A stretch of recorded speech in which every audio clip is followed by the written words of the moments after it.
Hi everyone, welcome back to my channel, or welcome if you are new. Today I'm going to be going through all the books that I read in April. So I feel like I am back. I've read 10 books this month, I'm definitely back on track, and for the most part I enjoyed the majority of them. So I thought I would again go through the books from lowest rated to highest rated. I much preferred doing that last month than just going through them in the order that I read them. I feel like it's much easier just to go from least liked to most liked. So let's start off with a book that I DNF'd.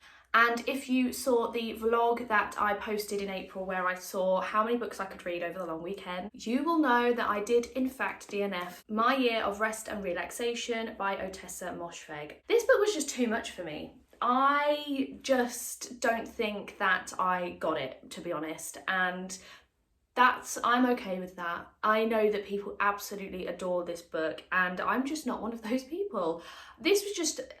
I enjoy weird books, but this was just too far for me. This was just bizarre and I just didn't understand, and it just wasn't particularly for me. There's not really much of a plot to this one. We are following this unnamed narrator who decides that she wants to spend a year of her life asleep, essentially, and she is taking all these pills. She's got this awful psychiatrist who she's got wrapped around her little finger. She knows exactly what to say in order to get more sedatives, and this psychiatrist is literally just prescribing all sorts. So she just sleeps for as long as she possibly can. She's not interacting with other people. She's barely seeing her friends.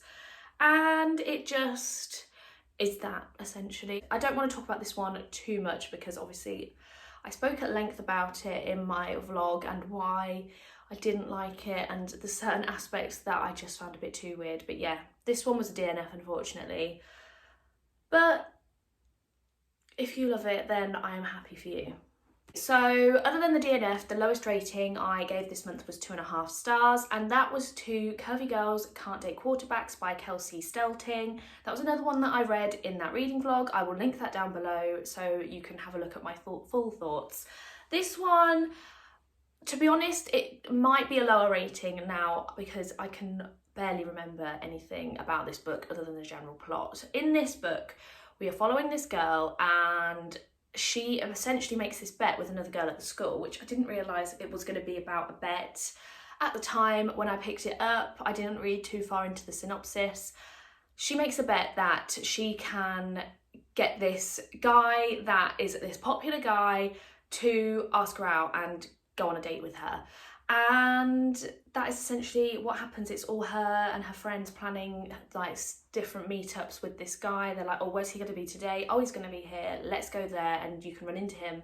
Blah, blah, blah. All that. And I thought this was going to be a really fun, quick read that reminded me of the films that I used to love watching as a teenager. And to be honest, if I was still a teenager, say 14, 15, I probably would have loved this book. It just wasn't for me now reading this as someone in my 20s. It's just not the type of book that I enjoy, especially the bet situation. I didn't really think that was going to be what it was, but it was. And I never really enjoyed that in books.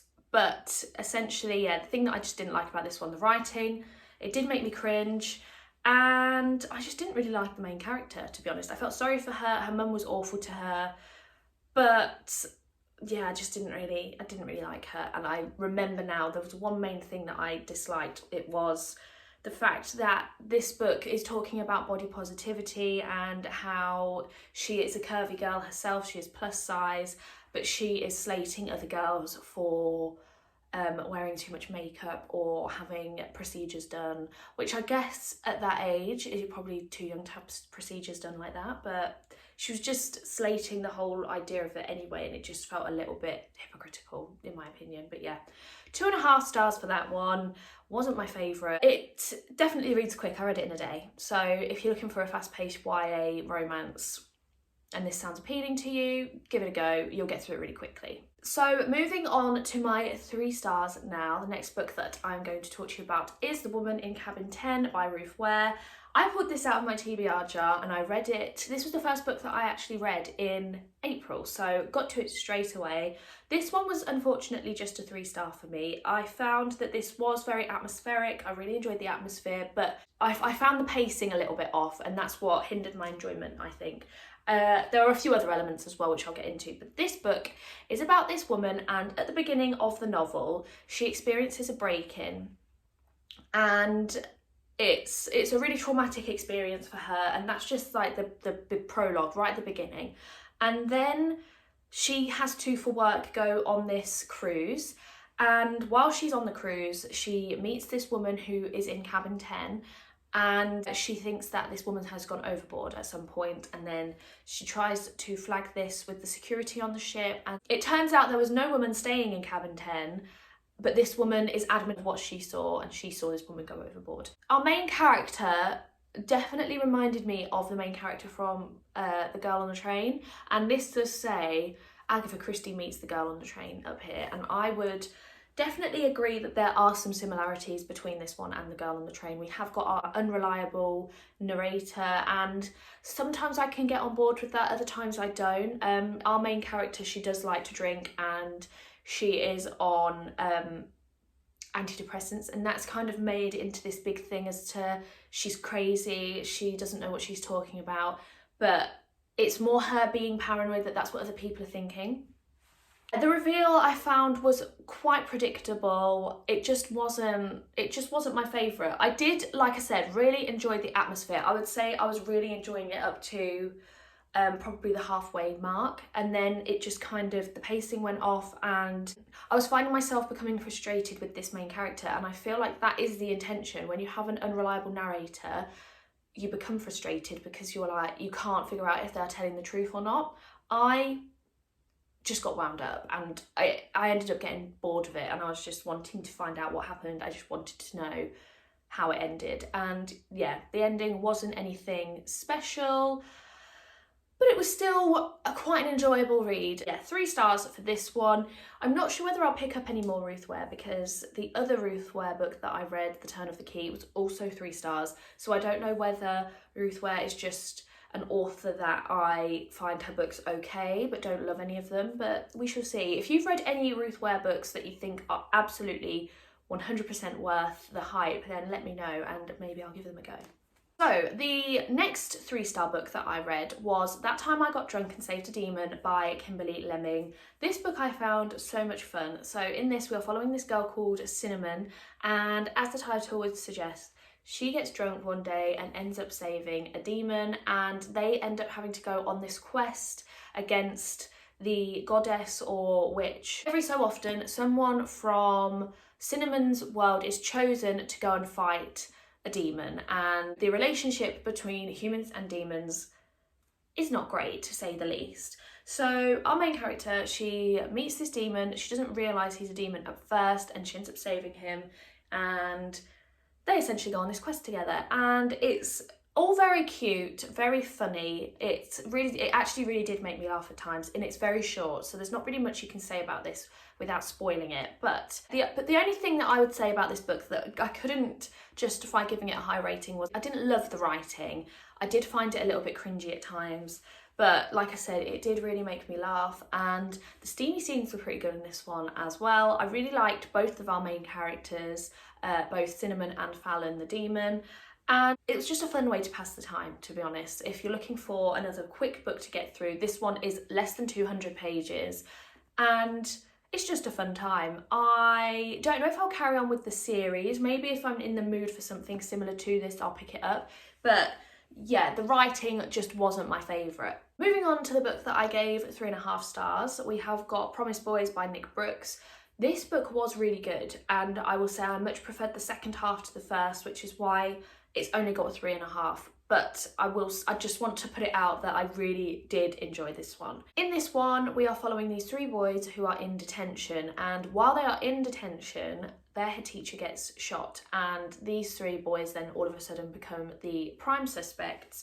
And It just so happens to be that these three are three of the only non-white students at this school. So everyone all of a sudden believes that one of them had to have done it.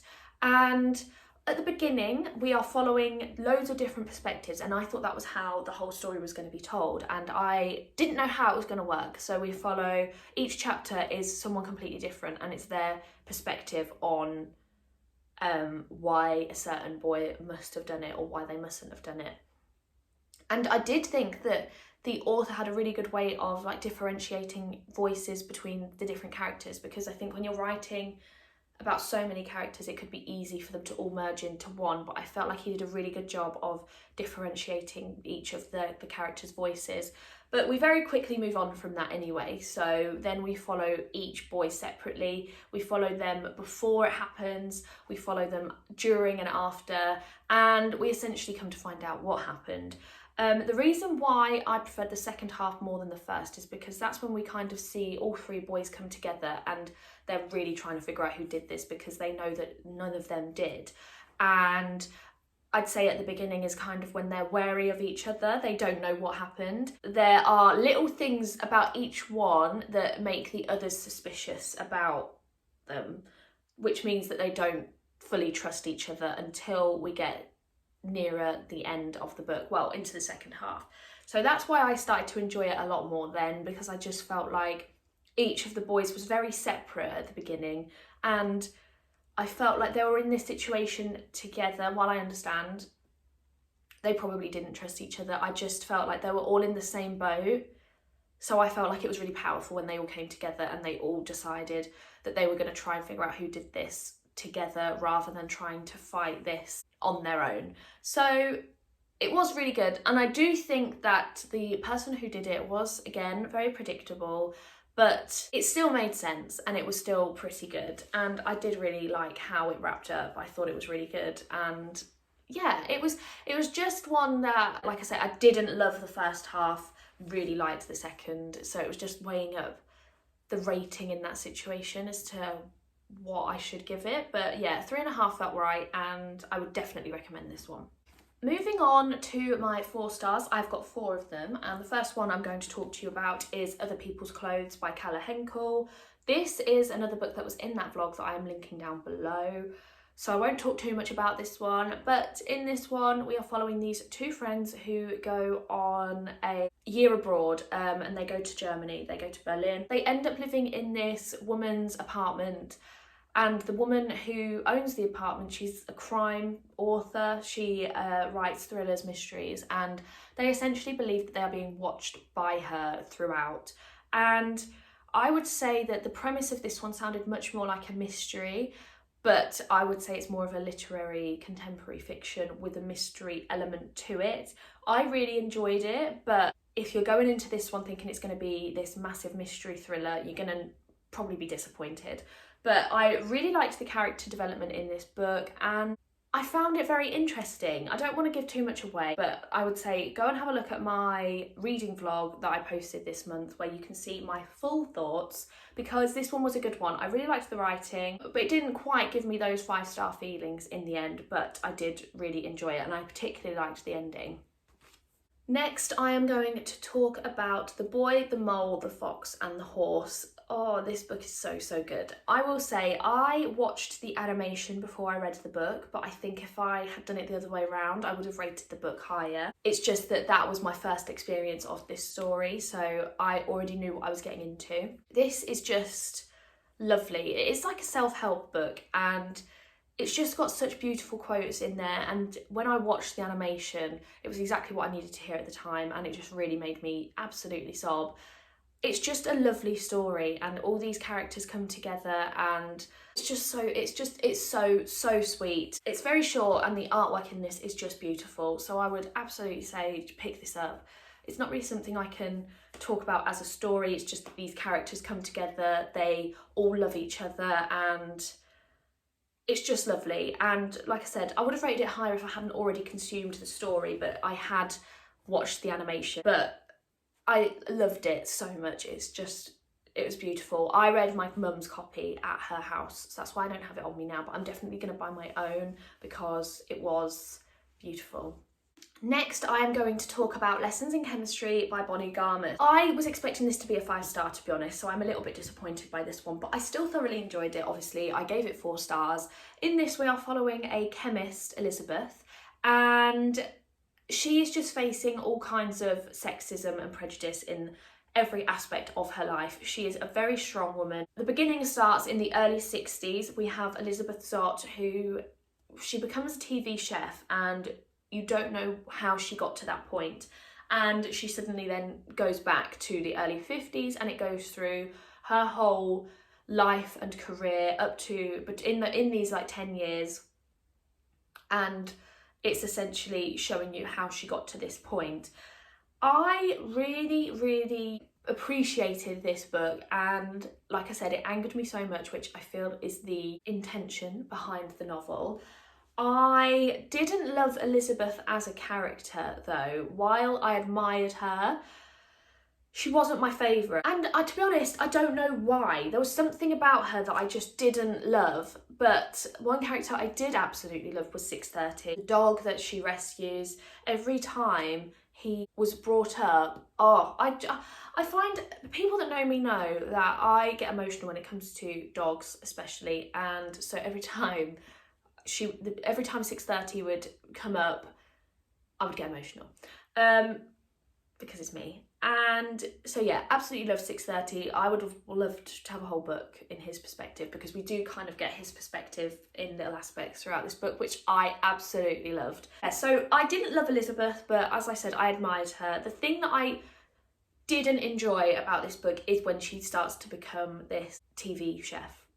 I didn't like it from that point. I was enjoying it before, and then when it got to that point, I was getting to the point where sometimes I didn't even want to pick the book up, which was a shame because I was really enjoying it before. This was a 5-star prediction. I thought I was going to absolutely love it, but yeah, it got to that point and I was just like, I don't particularly enjoy this one. There is something that happens towards the beginning of the book actually, which completely shocked me, and I couldn't believe it happened. And I was worried that the book was going to take a certain route after that, and it didn't, thankfully. But yeah, I still would recommend this one 100%. I feel like maybe the hype got the better of me in this one. I was expecting it to be much better than it was, but I still really enjoyed it. Next, we've actually got another 5-star prediction that I gave 4 stars, and that is Utopia Avenue by David Mitchell. I am so disappointed again, because this is the book, if you watched my 5-star predictions video, this is the book I was the most confident about loving. I would have put money on me rating this book 5 stars. I thought I was going to absolutely adore it, and I did love it. There was just something about it that I didn't get that 5-star feeling, basically. This book follows this band called Utopia Avenue. To begin with, we see the band getting formed and getting put together by their manager. So we have their kind of separate chapters to begin with. What I found strange, but I don't know if it was intentional, was there are 4 members of this band. We only get 3 characters mainly from them towards the beginning. The drummer in the band, he doesn't get any specific chapter dedicated to him at the beginning, and I don't know whether it's because throughout the novel they make references to drummers being replaceable. So I'm thinking maybe that wasn't the intention, but I don't know. I don't know whether that's just... I don't know. But essentially, anyway, they form this band and it's showing their rise and fall, pretty much. People have compared this book to Daisy Jones and the Six by Taylor Jenkins Reid, and I would agree. It's kind of like what you would hope for if Daisy Jones and the Six wasn't written in the way it was and we went through the whole story, start to finish, without it being in an interview format. So I would agree with that. And I loved this book. I thought it was so good. It's set in the 60s, following a band and following them rise to fame. They are like my trigger words when it comes to books. It's my kind of book. I thought I was gonna simply adore it. And I did up to a certain point again, and I think the problem with it is the problem that I have sometimes with books is where they are just a bit too long for me. I typically read books that are probably like 350 pages max. I don't read long books, and I think this could have been shorter.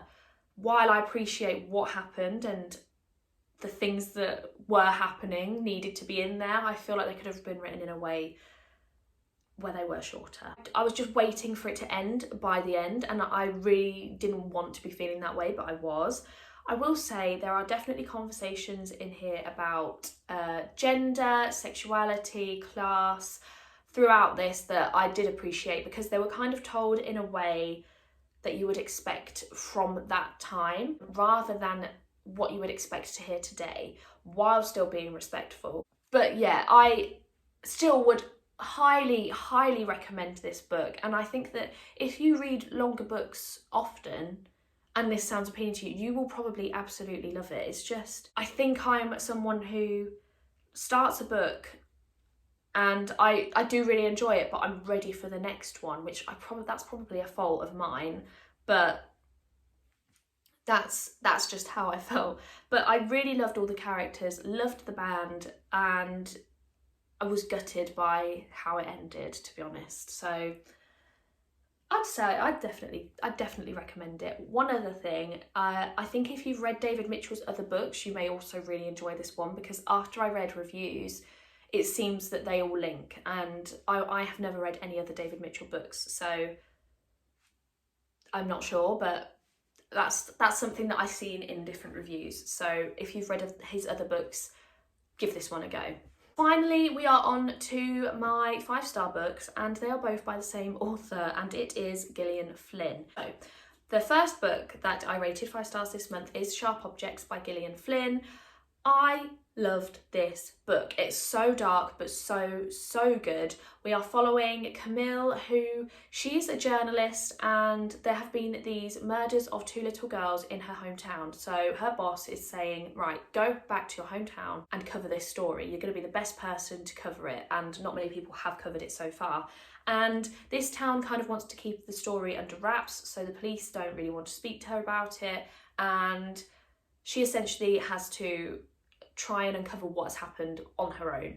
And she has to go back to her family home. She doesn't get on very well with her mum, and her mum has had another child since she left, and this child is about 13 now. She doesn't know her. She's not been back home for a very long time. And she also had another sister that had passed away. That's part of the reason why her and her mum do not get along. And this book was just wild, because the thing I really loved about this was that there were so many shady characters in this town that you really had no idea where it was going to go. And it gets to a point where you're like, okay, like, this is what's going to happen. I feel like I've predicted it, but I'm happy with it, because the way that it's told and the way that it's crafted is just fantastic. And then something happens which completely shocks, well, it shocked me anyway. I was amazed, and I absolutely loved it. It is so dark. There are definitely trigger warnings in here for, well, obviously there's the death of these 2 young girls, so it's a bit of a difficult one to read for that regardless, but there's also a lot of self-harm mentioned in here, which is a bit intense. So I would definitely be wary of picking this one up. I feel like this was published quite a long time ago, so I feel like I'm one of the last people to read this, but I absolutely loved it. And yeah, Gillian Flynn is one of my favourite authors now. I am so upset that the only book I have left to read of hers is Gone Girl, and I need her to publish more books, but will that happen? We will see.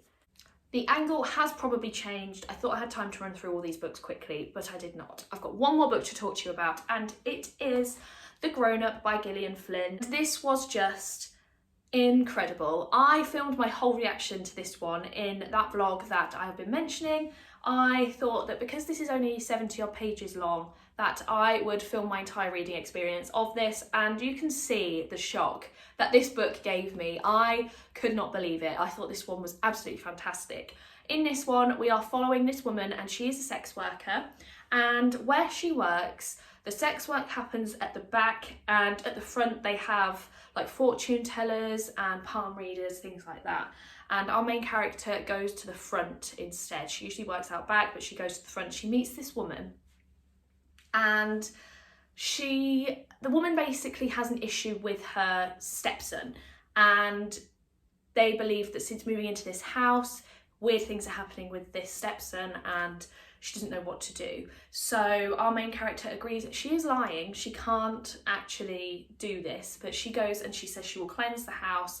Things go from there. It's so short, so you can't really talk about too much of it because I really don't want to spoil this. This was so good in my opinion. I absolutely loved it and it shocked me beyond belief. So yeah, absolutely loved it, and I would absolutely, as I say, recommend. This one has quite low ratings on Goodreads, and I don't know why, because I thought it was absolutely fantastic. But anyway, yeah, so those are the books that I read in April. I haven't done my TBR jar because if you haven't seen it, I actually posted a TBR for May and I have featured it in that one instead. So that is it from me today. I really hope you enjoyed this video, and if you did, I would love it if you could like and subscribe, and I will see you guys in the next video.